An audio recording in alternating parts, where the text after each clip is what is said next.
this is Dave. I'm Marcus. Dave and I have been doing all this social media stuff for a long time, and he's much better at it than I am.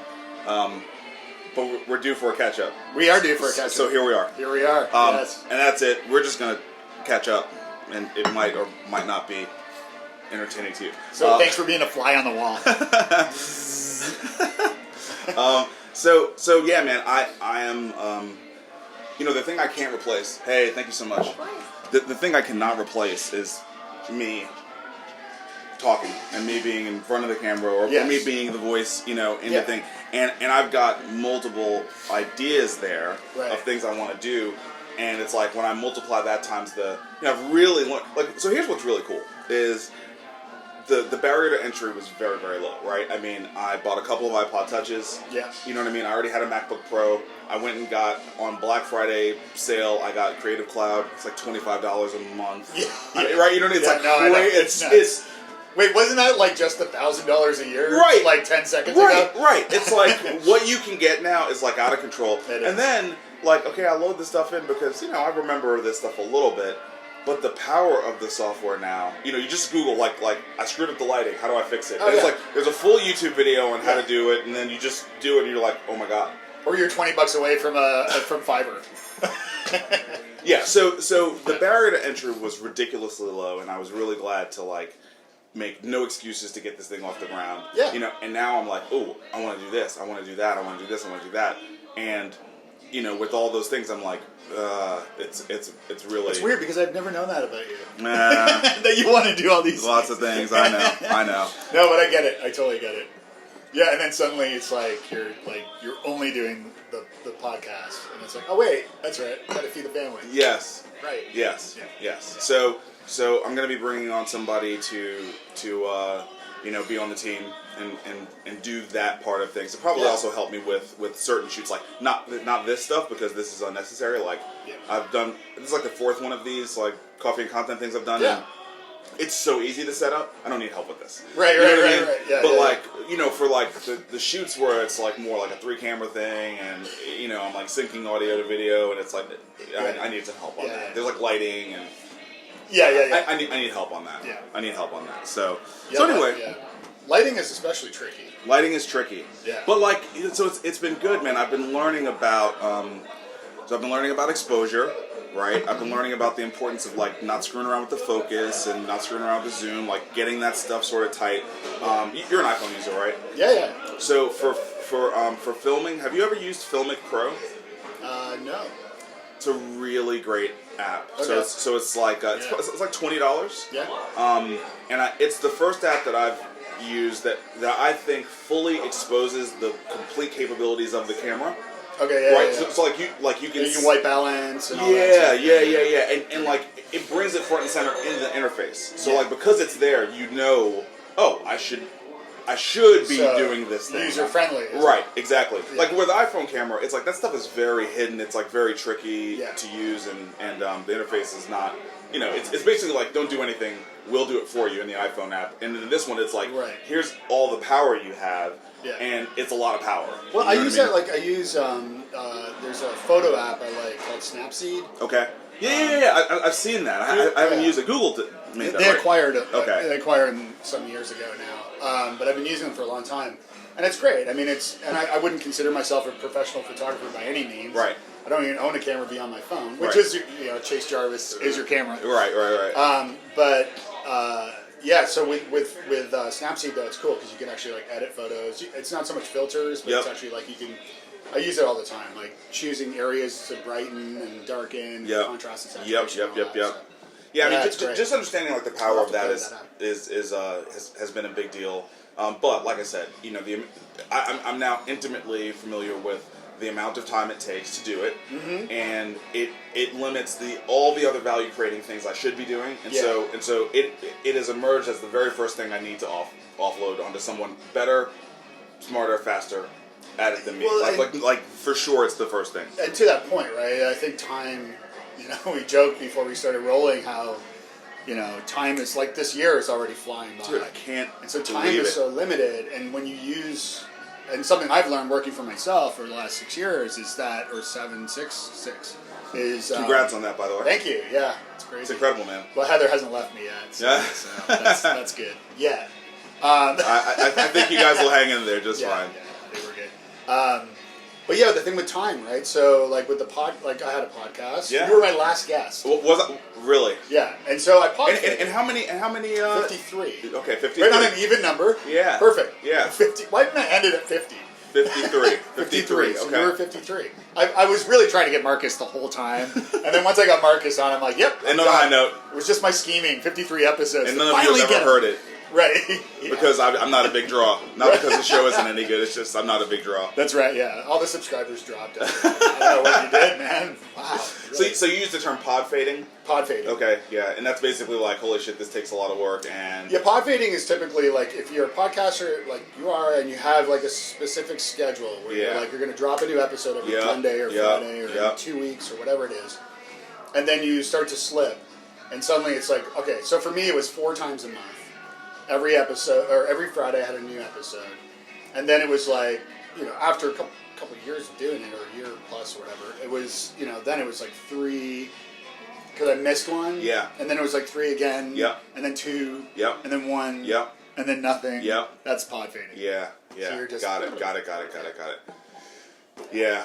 Yeah. But anyway, my point to that was I realized... How much of that do you think is due to the amount of energy that you as an individual have to put into it, and not having support or additional resources? Oh, huge! That feels like the big piece, right? Like, it is. Like if you were able to get it sponsored and were able to get like a producer who handled a bunch of that stuff for you, it would have been more sustainable, right? Oh, totally. Yeah.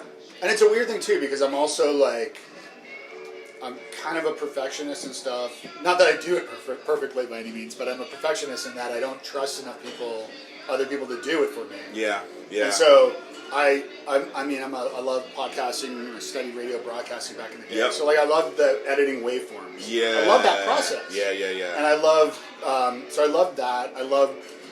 I feel that if I'm interviewing you, like when I read books, I take so many notes, but like I can't just record and done.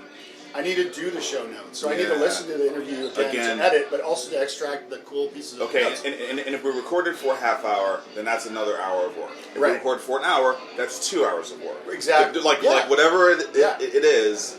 And then that's transcribing that into a corresponding blog notes, show notes, blog post. Yes. And adding the links and optimizing that. Yeah. Right? And then it's promoting the episode.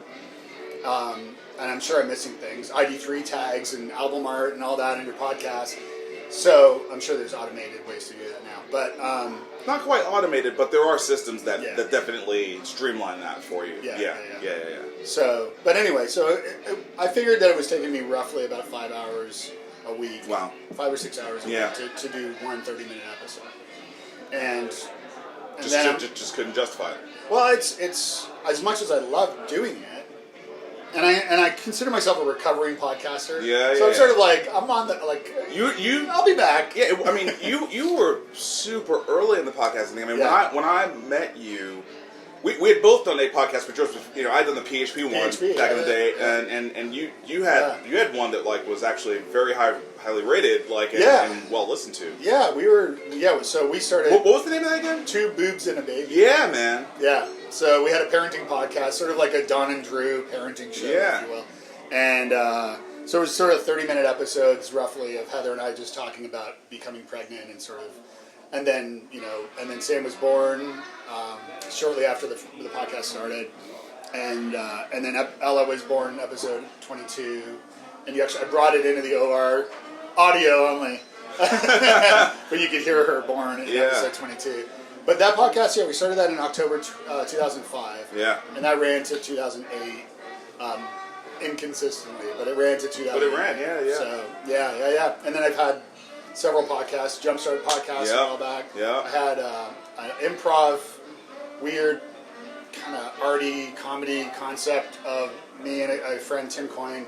And we did. I remember that. Yeah, I remember that. You were one of the victims. And what we would do is take 2 Twitter accounts. Yeah. And then script the show only by their tweets. Uh-huh. So I'd be one person, he'd be the other.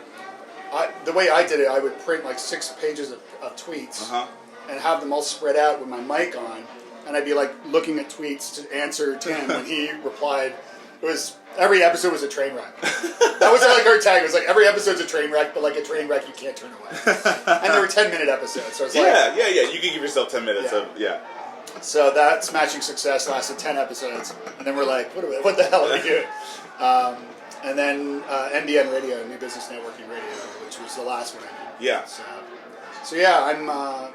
I'm itching to do it again, but I've got to do it in a way that balances my time, so that right.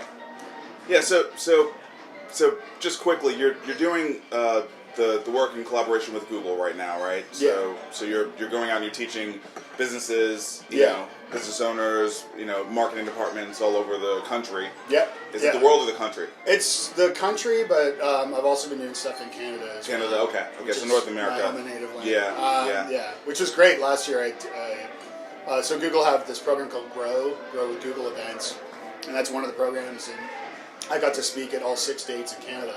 And one of them was going to Iqaluit, Nunavut, which is in the Canadian Arctic. Okay. Which was like amazing. I wrote like a long blog post about it. It was pretty incredible. You know, the city has 7,000 people. Wow. And that's the capital city. Pretty wild. Yeah, wow. So it was cool. Wow. It was very cool. That's awesome. So that's 50%. So that's taken up a lot of time traveling and doing that for Google. And then with Future Forth, I'm doing something. I'm really focusing on communication. And what I've realized over plenty of personality assessments. What do you mean there? You mean your own communication, or helping other people communicate more effectively? Both, but helping other people communicate. Yeah. Right. And I've realized that I've always been about communication, from like playing on CB radios as a kid to running a BBS and BBSing in the 80s to like starting a social network kind of forum in Ireland. And then everything else was social. Everything I know about you says and all that's that. right. Yeah. It's communication. Yeah. And so I started something called the Communication Reboot, which is a 3-hour workshop where I go into companies and I work with their teams and teach them how to communicate better. And I do it. I love that. And I've got some secret sauce that I use for that. So and I've done that several times now, and the feedback is astounding every time. So that's a big focus for me. Yeah, I love that. I mean, that feels like a big. That feels like a big opportunity. I love it. Yeah, that feels big. It's people are really challenged around how to communicate. It's like a big issue. It's a big issue, and also like in the workplace, I've worked at companies that suck. Yeah.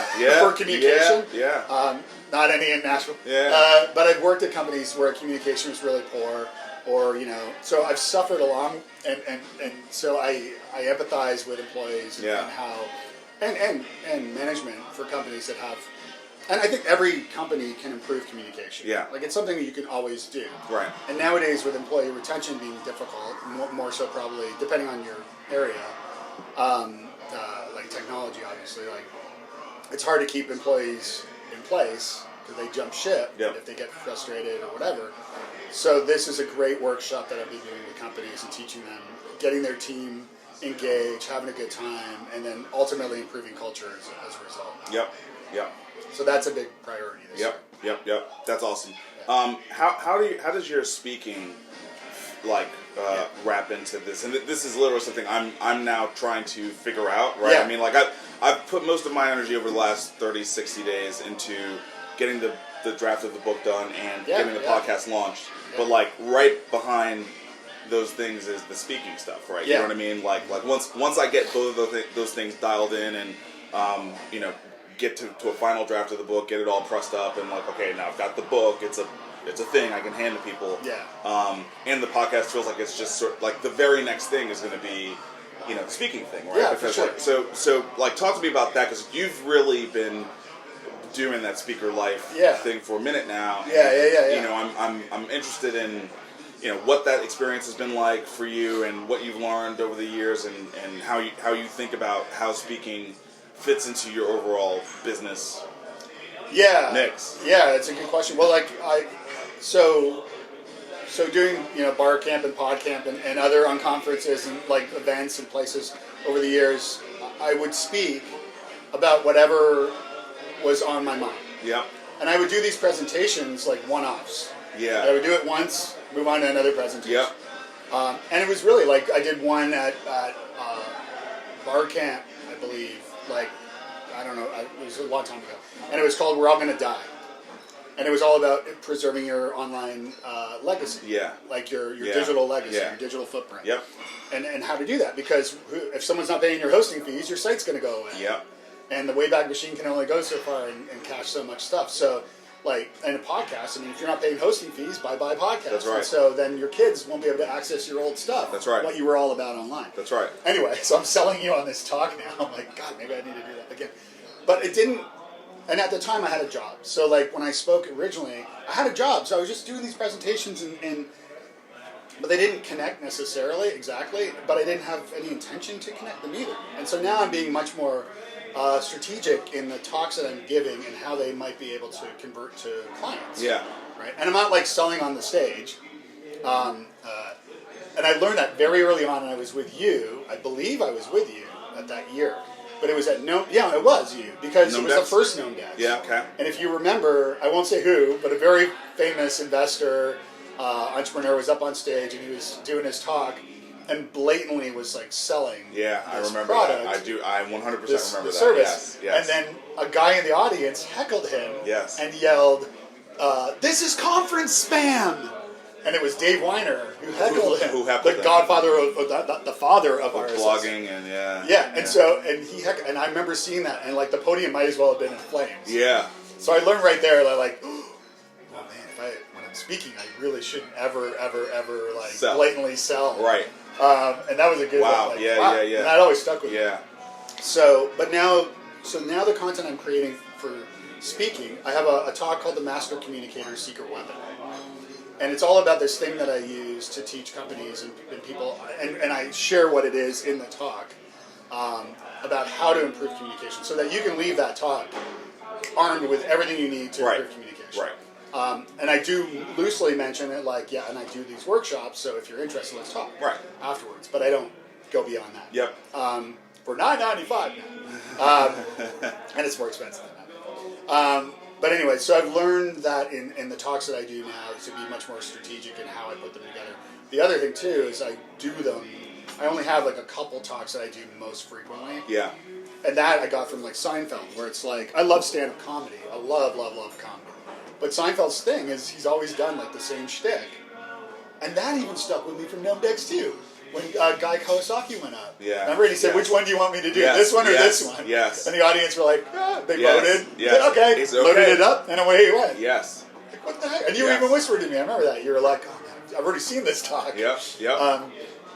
But again, if you're doing so, it's like, I would rather deliver a talk like fully polished and do an amazing job and know where the points hit with the audience, because my intention is to teach the audience when I speak, but also to entertain them and make sure they're having a laugh and a good time. Yep. And that comes from my training with Second City and improv and all that stuff. Yep. So. Yeah. Did I even answer your question? No, you did, man. Like, no. You definitely did. I mean, there were a couple things in there. One is, this new master communicator, service that you're offering is at least one of the two key talks that you're doing. Yes. You basically give it away in the talk. Yes.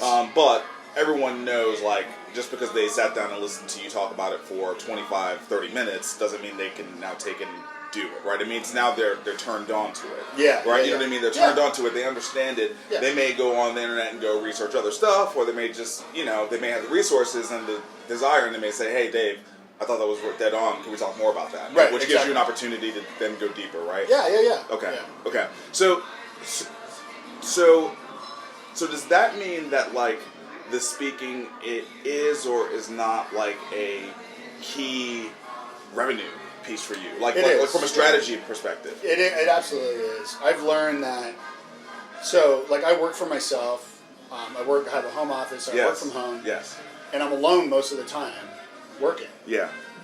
But I'm an extrovert. I really love being with people, and realize that, and communicating with people in person. And so when I'm at a conference or an event, I'm in my zone. I'm in my place. I'm really happy.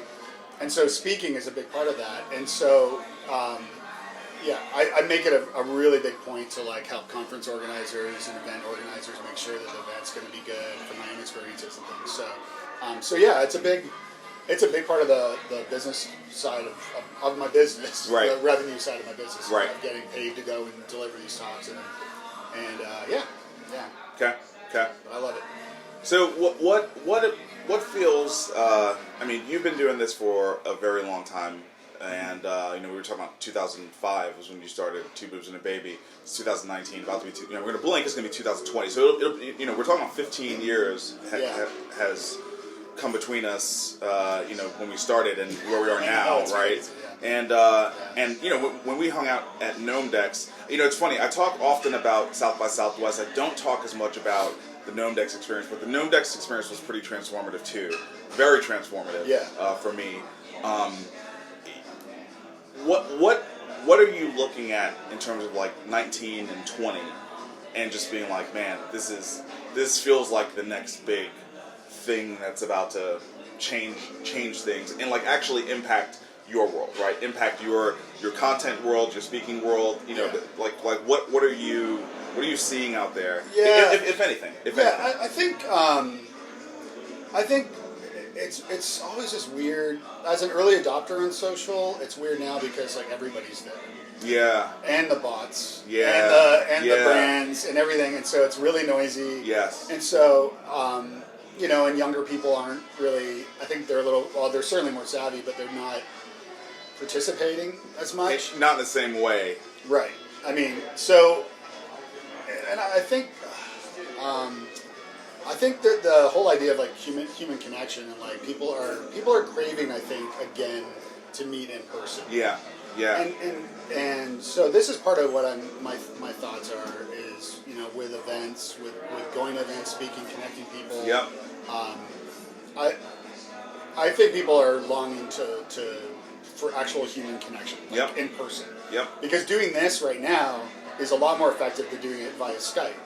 Dude, I don't even want to do that. Like for the most part, I've kind of limited my guest pool to Nashville just because I'm not that interested in doing. Well, and there's Skype, there's actual and I'm not a scientist, nor do I play one on the internet or anywhere else. Yeah. But where because we're in person, because we're physically here. Yeah. Right. And looking at each other's eyes, and not online or not on a screen, that we're actually there's like chemical connection happening. Totally. Right. Totally. And so, that was part of I've kind of rebooted Geek Breakfast. I saw that. One-off. I saw that, which is great. Yeah. I'm glad you did that. Yeah. So I'm doing it a little differently this time, but the way I'm doing it, I don't know when this will drop. But if you're in Nashville, it's February 15th. Maybe before then. Okay. Yeah, we'll see. It's almost sold out now anyway, but nice. I did charge for tickets, which is something I never did in the past. Nice. But the reason why I did it, one, is to guarantee bums and seats, because if somebody pays a bit, it's like $10. Yeah, and then 100% of proceeds goes to Safe Haven. And so if I do it again, it'll go to another nonprofit in Nashville. Yeah, just that's support great. a local. So I'm not making a cent from it. It's also not a lot of money for you. I mean, that's not that wouldn't be in your revenue mix. No. Yeah. So, but I'm doing it as a way just to get together. Connection, real connection. Yeah. Real connection. Yeah, I feel that too, man. I mean, I think I think Health Further taught me a lot about that. And look, one of the first things we did was throw an event. I think from my perspective, and I think probably from your perspective, I think it changed the city, right? I think that one year, that one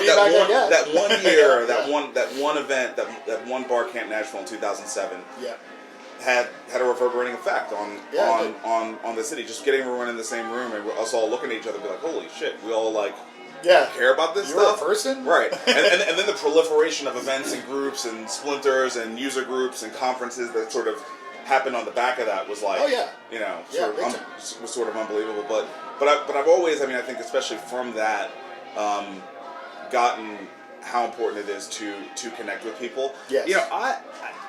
I'm wondering about, with Health Further, we ended up going in a scale direction. So the last one, we had about 1,800 people there over the course of 3 days. Yeah, it was great. And that was great. I'm now going the other direction in terms of what I'm looking for is much smaller groups, much deeper connections. And it seems like the Geek Breakfast sort of facilitates that. I mean, even like you were talking about these meetings, these conversations. Man, I've had a ball doing them. You know what I'm saying? It's been very, very fulfilling. I'm like spending time catching up with people, which is awesome, right? But like, it's funny. Like, you could be friends with someone and still not have spent an hour catching up with them. Yeah, that's true. No, that's absolutely true. Yeah. You know, I mean, because of social, right? Because like, I know what's going on with you. Well, I see you on Facebook. Social confuses friendship in the first place. It does. Right. I remember C.C. Chapman wrote a blog post years ago, or maybe it was a podcast. No, I think it was a podcast called like capital F capital F or lowercase f friend, and how there's a difference. Yeah. And I like that idea there, but it's true. I mean, like Facebook actually, like, they may as well have trademarked the word friend. Right. You know. Right. So like. I mean, I don't have thousands of friends, man.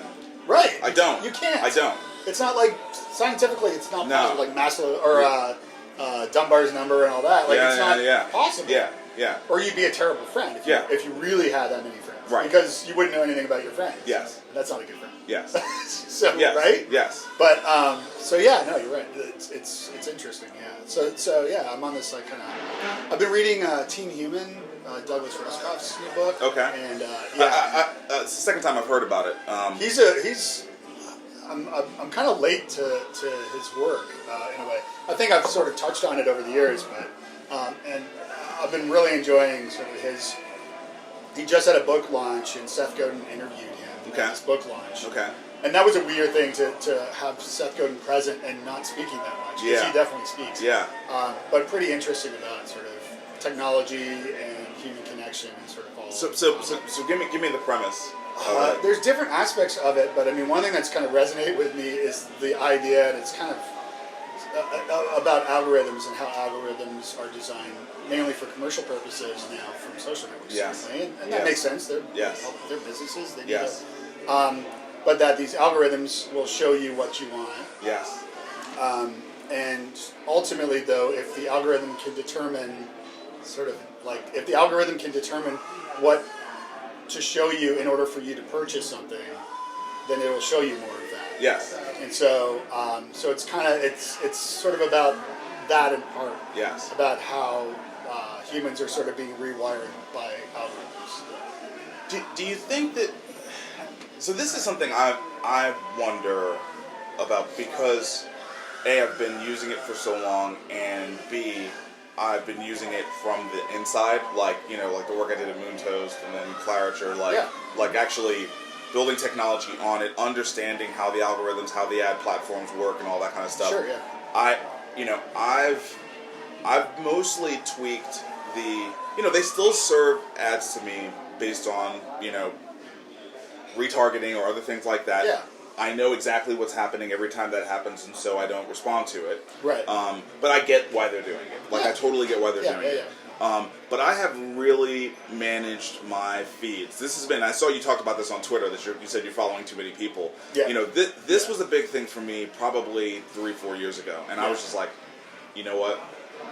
I don't care. I'm going to cull everything down. Yeah. So like I'm getting very, very minimal here. That's what I've been doing. Yeah, I'm getting very, very minimal, and I did it. I primarily did it on Facebook and Twitter. I actually did it on LinkedIn too. Mm-hmm. I found a script that let me like mass unfollow connections because I was just like my LinkedIn feed is absolutely useless. You know what I mean? And so I like just unfollow it, and probably like once every 6 months I go ahead and I do that just to like get it down to like bare bones, and then I'm like, okay, because LinkedIn will just anybody who you end up connecting with, it's like now you're following them, and it's tricky. Yeah, LinkedIn's interesting, and I like LinkedIn a lot. Like I do use LinkedIn quite a lot, and I do training and teach people how to use LinkedIn too.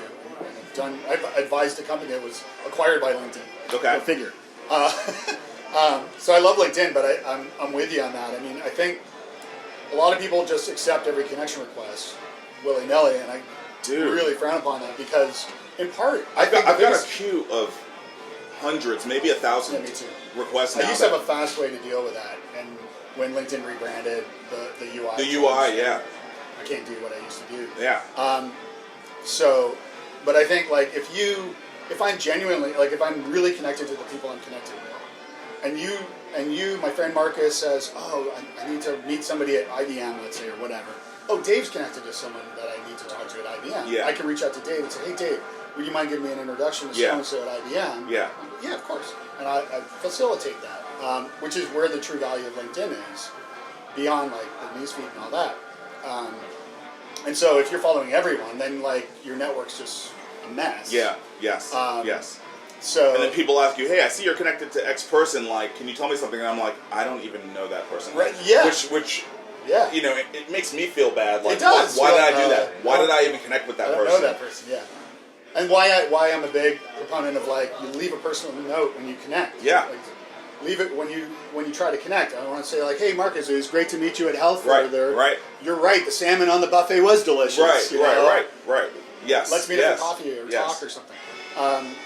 Which is a big in networking for nice people. And that really does work, by the way. That really works. Oh yeah, totally. I mean, even for people who I don't know and they're cold introing, it doesn't mean I accept it, but I very much appreciate when they do put a note in, and I may later on go back in and decide to accept it, right? You know what I mean? But like that tip really works. Okay. Or you can reply too and start a conversation before accepting the reply. So I sent you an email in response to your LinkedIn annual update piece that I wanted to ask you about because I know I know you are very anti-spam.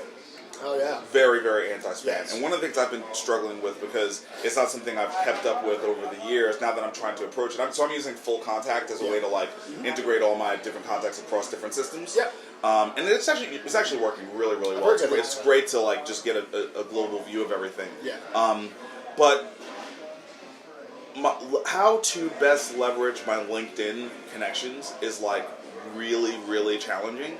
And I'm not quite ready right now, but I'm probably like 30 days away from wanting to do something like what you did with that LinkedIn email, communication. Yes. So like talk to me a little bit about how you go about that. Like, is there any culling that you do where you like remove certain like how do you manage your LinkedIn? You've built a whole business around this. So like how do you manage your LinkedIn connections in a way where you can effectively do something like what you did? Because I just felt like, man, I want to send an email like you just sent out, and I didn't feel like it was spam, but I was like, but I also know I wouldn't want it to go to 100% of my LinkedIn connections. Well, and it's funny too because I do. So okay, to recap for you guys. I definitely went behind the curtain there, but Dave, explain what you. So I sent an email to all of my LinkedIn connections, excluding a few maybe, but I think it was pretty much everybody. And I sent an email through email to all my LinkedIn connections with sort of a yearly update of what I'm up to. And so I've done this several times over the years. What I always do at the top is say, you haven't been subscribed. Hey, I don't personalize it because I don't want it to come off. I'm not trying to trick people. Right. I say, like, this is once a year I'll send a group email to all my LinkedIn connections to give you an update on what I'm up to, and maybe I can help you in some ways or whatever. It's funny because the group email, right? Like, we don't see that anymore. Now we see these sales automation emails, right, that look personalized but are not really done that way. Or we see email marketing. Yes. But the old school group email of, hey, you're on a the BCC thing. Or, And I don't do it with BCC. You're not doing BCC, but I'm just saying, like, it's... Yeah. Okay. Yeah, and so I let you know, so I say, like, first thing I say is, I'm writing all my LinkedIn connections. Like, I'm writing you because we're connected on LinkedIn, so I'm just giving you an update on what I'm up to. I haven't added you to a list. I say that at the top. I repeat it at the bottom. Don't worry, I haven't added you to a list. And what I mean by that is I haven't subscribed you to anything. Right. I have an email newsletter. You can check it out if you want to subscribe, but that's not what I'm not adding you to my subscriber list. And then I give you some updates on what I'm working on, what I've been doing. Yeah. And I make it very clear that, I'm very. In all marketing, the question I always ask is, what's in it for me? And not me, you. Yeah, right. The recipient. Right. What's in it for you? Right. And if I'm not asking that question with whatever I'm creating, then I'm missing a big part. Yeah. So what's in it for you? So in the email, it's not, hey, I'm selling this and selling this and selling this. Buy now. Yeah. Not that. Yeah. It's, hey, I've got a free newsletter. If you want to subscribe, this is what I'm doing. Hey, I'm having a geek breakfast. Come hang out. Technically, that's $10, but whatever. And a few other things like, hey, I'm blogging again, if you want to read this, or here's an article or something. So there is one mention of what I'm doing with Communication Reboot, which is a paid thing. But I would say like 80% of the email is all like free. This is all free stuff for you. Like you can check out. Yep.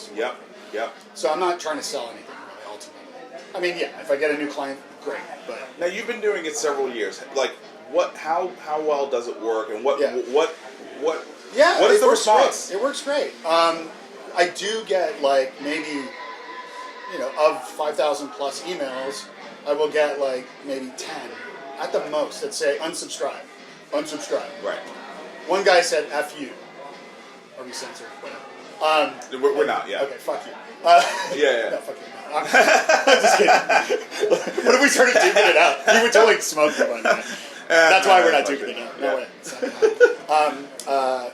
I've seen your like martial art Instagram. Anyway. So, one guy, and that was interesting. So, and when someone says unsubscribe me, I take that as a personal. It hurts a little bit. I take it as a personal challenge to kind of win them back over. Yeah. And I'm not like being sneaky, but I reply and say like, hey, don't worry, I haven't subscribed to you. We're connected on LinkedIn.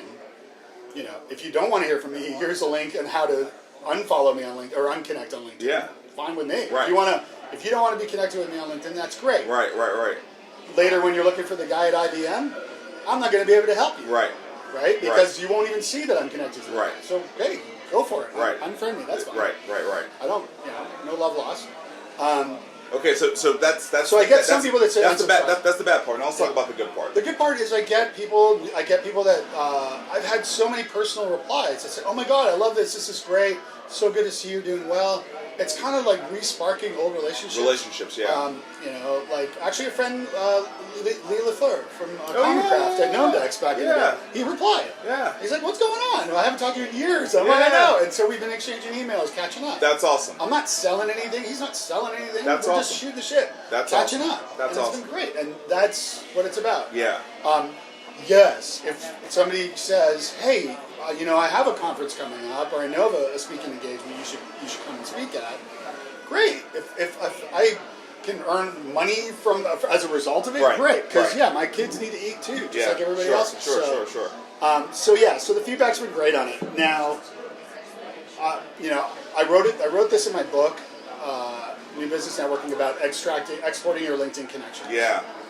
I've written it many times on my blog, or on Networking for Nice People on the blog there, about you need to back it up. Yes. Because at some point, things are going to change. Yeah. We all know like Facebook's organic reach on a page is now like 1.6%. Yes.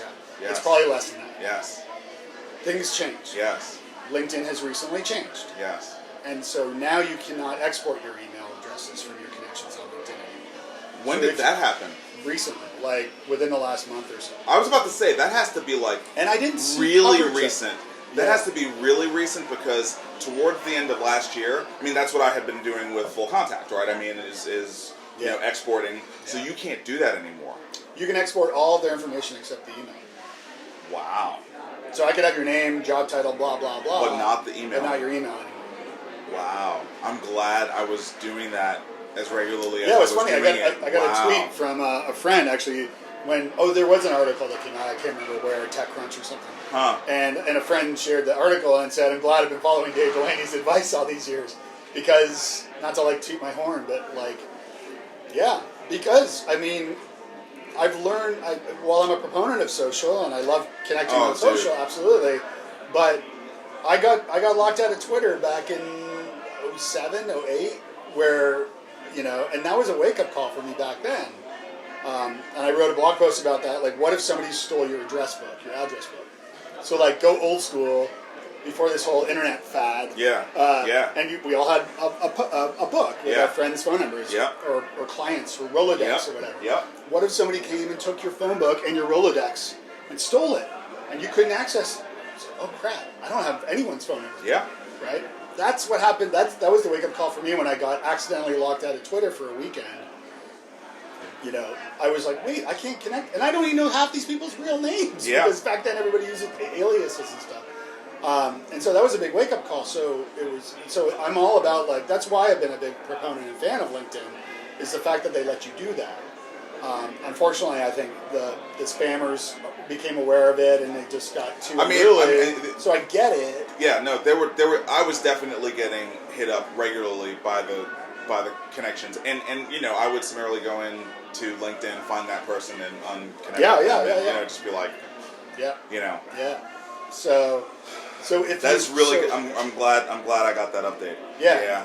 So it's important to like email your list, or it's not important to, but if you have fun stuff to share, I don't do it regularly because I think that is sort of subscribing people to something, and I'm not about that. Yeah. But I'll email like once a year. Yeah. Maybe twice a year tops. Yeah. Okay. Just an update. Okay. But you don't do a lot of editing on the front end. You're kind of like.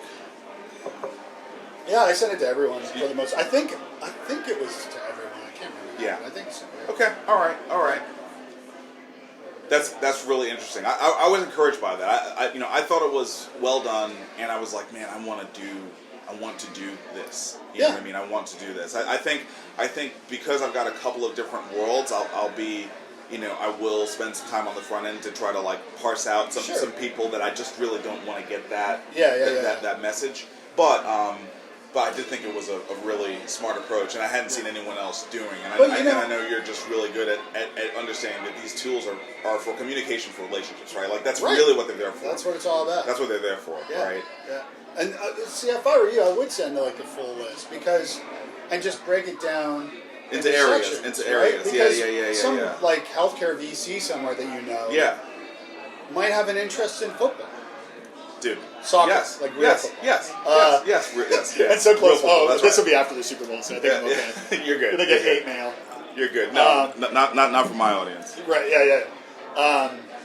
So I think giving people an update on the different things that you're doing is worth doing because if people genuinely like you, they want to know like what you're into, what you're up to. Yeah.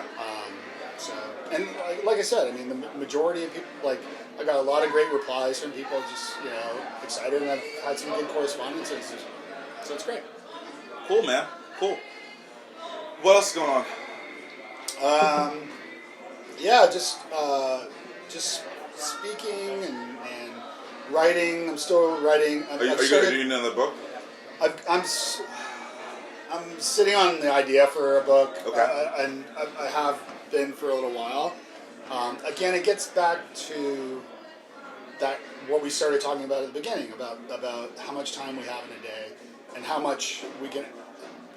What I find is that the more that I focus on my business and actually generating clients, which is what I need to do in order to make a living, the more that I focus on that, the more clients I get. That's really interesting. Crazy. That's really interesting. It's such a weird thing to do, right? That's really interesting. Like even meeting for coffees. I used to spend, I live like about 15, depending on the time of day, 15, 20-minute drive from like downtown Nashville. And so I used to have all my coffee meetings at a coffee shop right by here, Crema. But it was like 20 minutes, say, drive there. 20 minutes, say, drive back to home, to my office. That's like 40 to an hour, plus the hour I spend with the person. So that's 2 hours out of my day. And then it's like getting back focused into what I need to be doing, maybe another 30 minutes. So that's 2.5 hours in a day that I'm losing of productivity that I could. I'm not to say that like I'm losing it talking to people, meeting with people. So what I've said now is, if depending who it is and what the circumstances are and all that stuff, but, if you want to meet up, excluding you, of course, because we're here downtown. No, I appreciate that, thank you. But if I want to, like, if somebody wants to meet me for coffee, I say, okay, well, here's the Starbucks by my house. We'll meet there. Right. Especially if they want to meet with you. Especially if they want to meet with me. Yeah. And so we did that, and I was at the Starbucks yesterday to meet, and I only do it, like, I have a couple hours blocked a week. Yeah. Max, and it has to fit the house. How close is the Starbucks to your house? Oh, 5 minutes. Yeah. And so. And I got stood up yesterday. And so I was like, okay, no problem. I got my machine and head back home. Yeah. No problem. Right. It's 10 minutes out of my day. Right. That's supposed to be an hour and a half. Yeah. Could have been an hour and a half. Right. Yep. So getting back to the book, I like the book.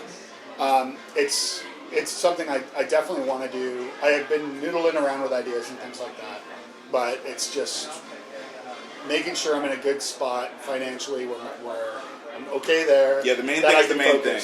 Right. The main thing is the main thing. Right, exactly.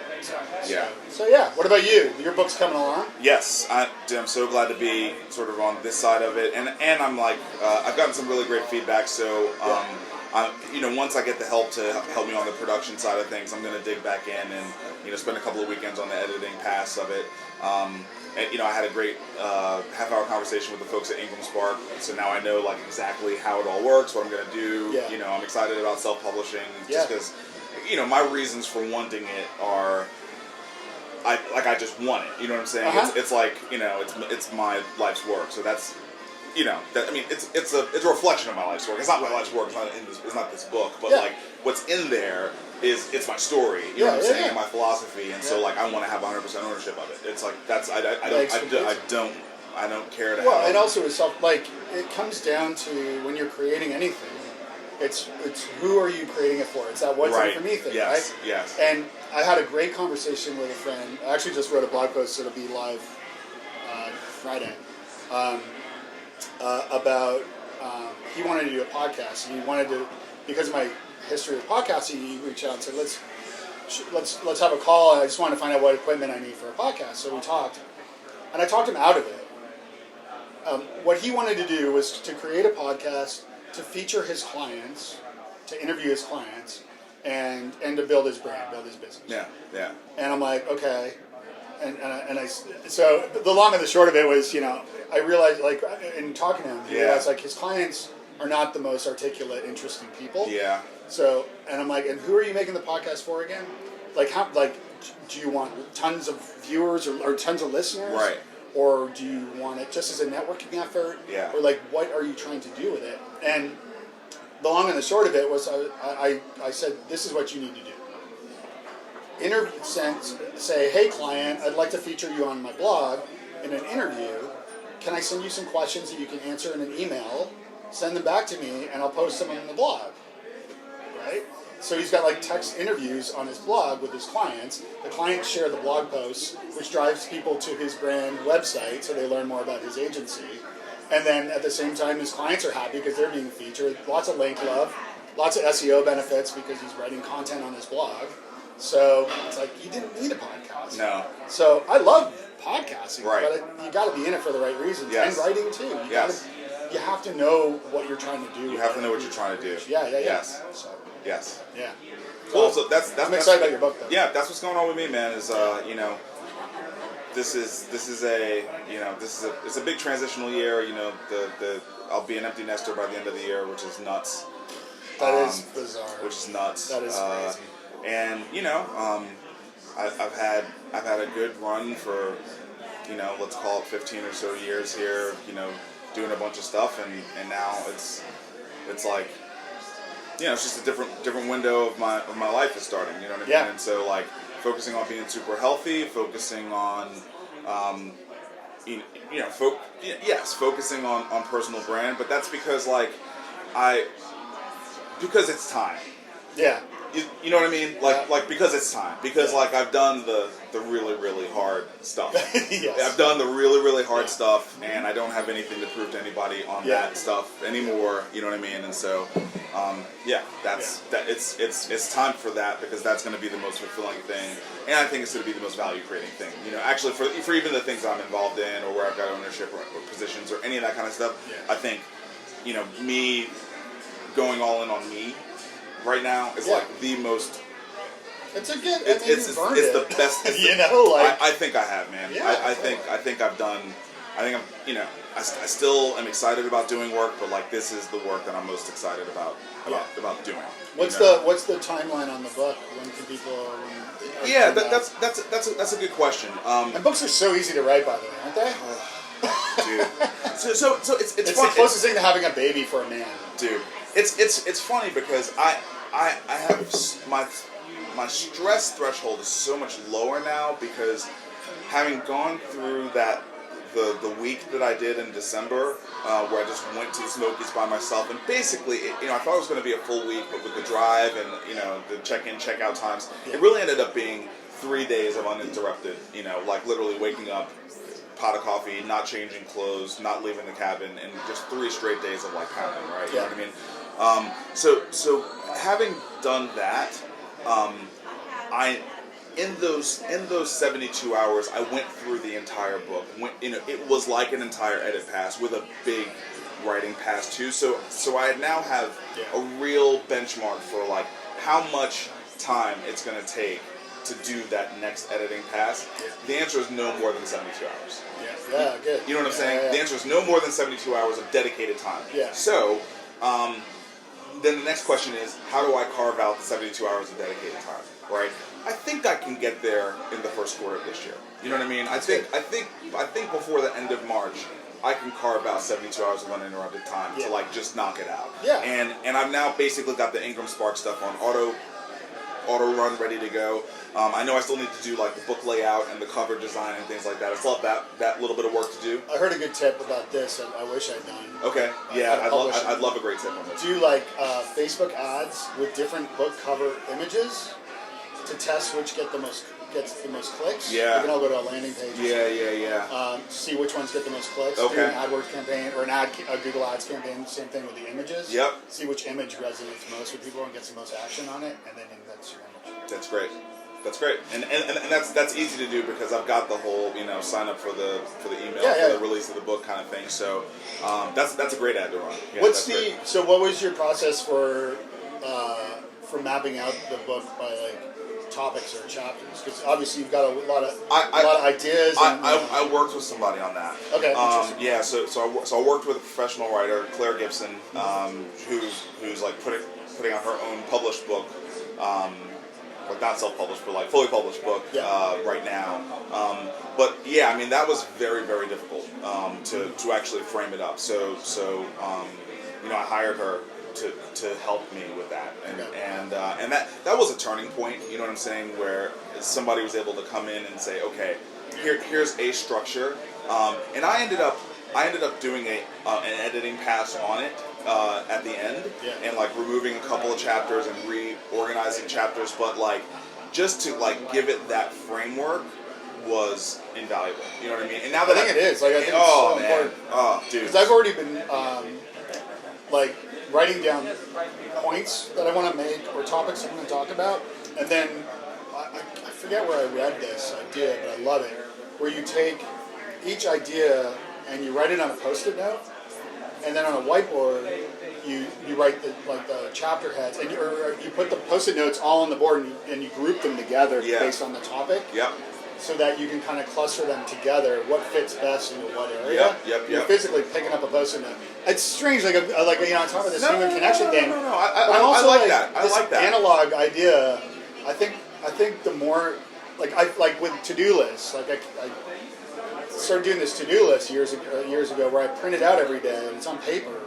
Check, or cross off, or whatever. Yeah, because otherwise, if I'm checking a to-do app, then I'm going to get a notification from Facebook or Twitter or LinkedIn or whatever, or a calendar up or an email, and then I'm like down the rabbit hole, and I'm gone, and I forget exactly how many times have you done that? You get online and you're like, oh, it's like hours past, and you're like, I went on to do one thing. It's just part of my reality now. I mean, it's everyone's reality. I just accept it as this is. This is how my life works now. Nothing I'm happy about, but like. No, but you're doing it. I mean, you're and when I said like the closest thing that for a man having a baby, I mean, I'm talking like birthing the baby. That's the closest. Because having a book, like writing a book, I had a really hard time writing my book. Dude, it's been brutal. If you're suffering from a lack of self-doubt, go ahead and write a book. Yeah, no kidding. Then it's like, what? To the point that I was Googling, like, self-doubt in authors, and I'm like, oh, okay, so I'm not the first one to experience Right. In fact, it's part of the life. It's part of that writing life. It totally is. You know what I mean? But I've read more and more about this sort of self-confidence stuff and that, and really, like, you've got something great to share with the world, and you're doing the world a disservice by not sharing it. Yeah. And if nobody reads it except your kids, then hell yeah, then you've done yourself. That's the whole content thing, though, right? Is like you're doing yourself a disservice. You're doing the world a disservice by not putting it out there. Right. It doesn't stop that voice. Sure. So you have to keep reminding yourself of that piece, right? Of that, right. I mean, that's been my whole thing about this whole process. Anyway, is like, look, it's like everything else I've ever done. Like I know if I just work on it every single day and create a body of work, it's going to get really good in about 2 years. You know what I mean? And B, like, this will be so incredibly valuable. Like the amount, the amount of value that I'm building out of the time in my life by doing this is like. I remember, tremendous. and try to, like, what I've been trying to focus on too, with everything I'm doing, is what is in it, as I said, for like someone else. Yeah. So it's your book, your story, right. You're writing it, you. Yeah. But who are you writing it for? Who is the book for? Yeah. And picture that. Maybe it's picture your kids. Yep. It's like, or Rachel, like, who's the book for? Yeah. And think about them and what they will gain from it. Yep. Same with like the podcast. Same with like anything. Like who is going to get this? Like, so it's not about you. Yeah. I mean, it's about you. Right. But it's not about you. No. It's about them and who reads it and what they do with that information. 1,000%. Right. So, and that's something that, like, I've been thinking a lot about with the things that I do. Yeah. How to serve your community, serve other people. Yeah. Well, dude, thank you, man. It's been great to catch up, man. You too. Yeah. It's fun. Yeah. You look great. You're doing great. Yeah, man. I'm on my way to the Y right now. Good. I'm like actually. Good. Going to the Y. Good. Doing things. I'm proud of you.